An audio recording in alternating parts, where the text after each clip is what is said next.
Hi, I'm Dawn with Drucker Diagnostics, and today we're going to review how to load samples in the Flex 24 centrifuge.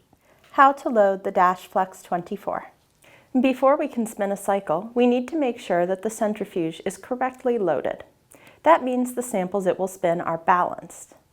Like any centrifuge, the Flex 24 should always be run with a balanced load. This helps keep the lab safe and ensures the maximum lifespan for your centrifuge.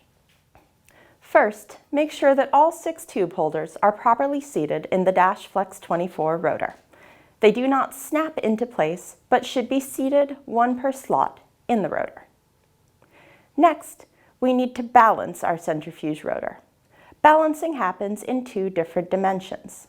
The tube holders must be balanced around the rotor, and the tubes need to be balanced within that tube holder.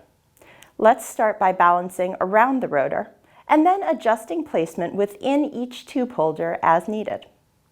To be balanced around the rotor, each tube holder must hold a tube or tubes of the equivalent size and fill volume as the tube or tubes loaded in the tube holder across from it. So, if I've got 4 10 ml tubes over here, I need 4 10 ml tubes over here as well. If you've got an uneven number of tubes, don't worry. We'll explain what to do about that in the next step. With this loading guidance in mind, start distributing your tubes into the tube holders. You can use 2, 3, 4, or 6 tube holders, depending on how many tubes you are spinning. Just remember to make sure the tube holders are carrying equivalent weights. Once you've got that equivalent loading, follow the diagram on your screen to balance the equally weighted tube holders around the rotor. Red indicates an equivalently filled tube holder.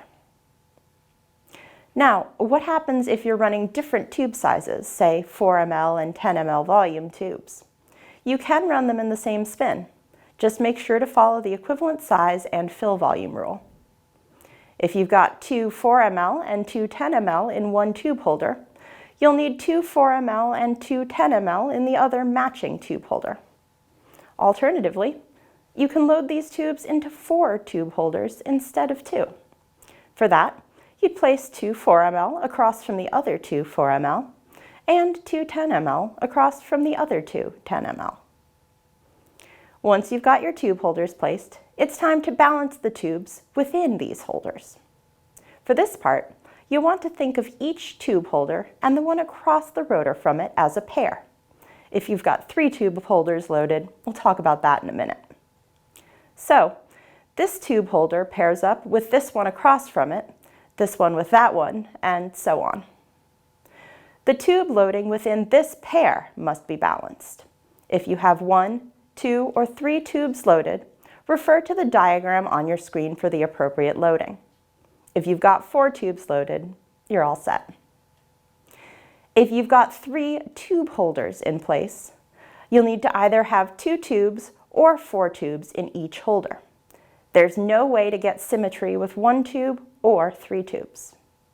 You can redistribute your tubes into a 4th bucket, or you can use a counterbalance tube, or 2 or 3, to hit that 2 or 4 per bucket fill. If you don't have enough tubes to balance your centrifuge, you'll need to create a stand-in to fill the gap. We call this a counterbalance tube. This should be an identical tube filled with an equivalent volume of water as the blood tube that it will match.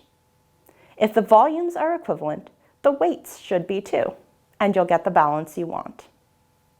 Use your filled counterbalance like a regular tube to get your balance around the rotor. With your tube holders in place and your samples loaded and balanced, you're ready to spin. Close the lid.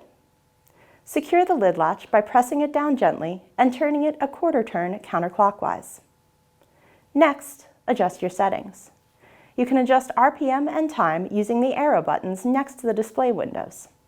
For a more detailed guide, click the link on your screen. In our case, we're going to run 4,200 RPM for 3 minutes, but you can run whatever setting you like. Once you're done programming, double-check your settings. Next, press the Start button. The centrifuge will automatically lock, and the rotor will begin to spin, accelerating until it reaches your selected RPM. It will then run for your chosen time. You can see time remaining on the time screen. Once the run is complete, the centrifuge will begin to slow down, applying the rotor brake at the level you selected. When the rotor is fully stopped, the centrifuge will beep and the lid lights will flash to let you know it's done. The centrifuge will automatically unlock.